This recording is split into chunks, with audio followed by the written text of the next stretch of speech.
कैसे मिली भीम को 10,000 हाथियों की शक्ति? समुद्र मंथन से जुड़ा गहरा रहस्य। समुद्र मंथन का वो भयानक मंजर, जहां एक तरफ महादेव ने हलाहल विष पीकर सृष्टि को बचाया, वहीं दूसरी तरफ वासुकी नाग महादेव के कंठ का आभूषण बन गए।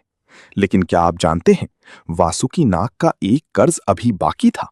एक ऐसा कर्ज जिसने पांडु पुत्र भीम को साधारण बालक से महाबली भीम बना दिया। आखिर क्यों वासुकी नाग ने भीम को नागलोक के उस गुप्त अमृत के कुंडों तक पहुंचाया, जिसे पीकर भीम के भीतर 10,000 हाथियों का बल समा गया?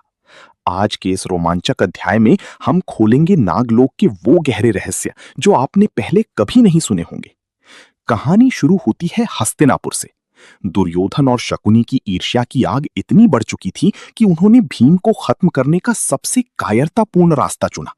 गंगा के तट पर प्रमाण कोटि नामक स्थान पर जल क्रीड़ा के बहाने भीम को बुलाया गया। वहां भीम के भोजन में कालकूट जैसा घातक विष मिला दिया गया। जब भीम बेहोश हुए तो उन्हें लताओं से बांधकर गंगा की गहरी लहरों में फेंक दिया गया। भीम का भारी शरीर डूबते हुए सीधे नागलोक की सीमाओं में जा पहुंचा। वहां मौजूद विषैले सांपों ने भीम को डसना शुरू किया। लेकिन नियति का खेल देखिए, सांपों का विष भीम के शरीर में पहले से मौजूद भोजन वाले विष के काट एंटीडोट के रूप में काम कर गया। भीम को होश तो नहीं आया, लेकिन उनकी मृत्यु टल गई। तभी वहां नागराज वासुकी के सैनिक पहुंचे। जब भीम को नागराज वासुकी के सामने लाया गया, तब वहां मौजूद आर्यक नाग, जो भीम के नाना थे, उन्हें पहचान लिया।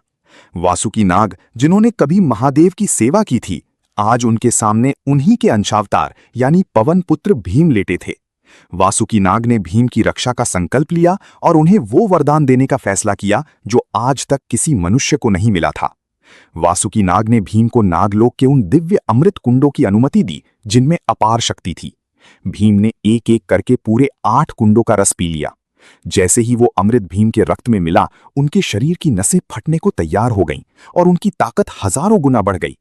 8 दिनों तक गहरी नींद में रहने के बाद जब भीम जागे तो वो बालक नहीं थे, बल्कि महाबली भीम बन चुके थे, जिन्हें अब दुनिया की कोई भी सेना हरा नहीं सकती थी।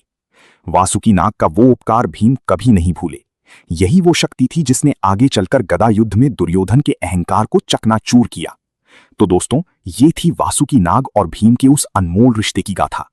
अगर आप भी महाबली भीम और महादेव के भक्त हैं तो वीडियो को लाइक जरूर करें। ऐसी ही रहस्यमयी पौराणिक कथाओं के लिए हमारे चैनल देवशास्त्र रील्स को सब्सक्राइब करना ना भूलें। कमेंट में जय नीलकंठ और जय महाबली भीम जरूर लिखें।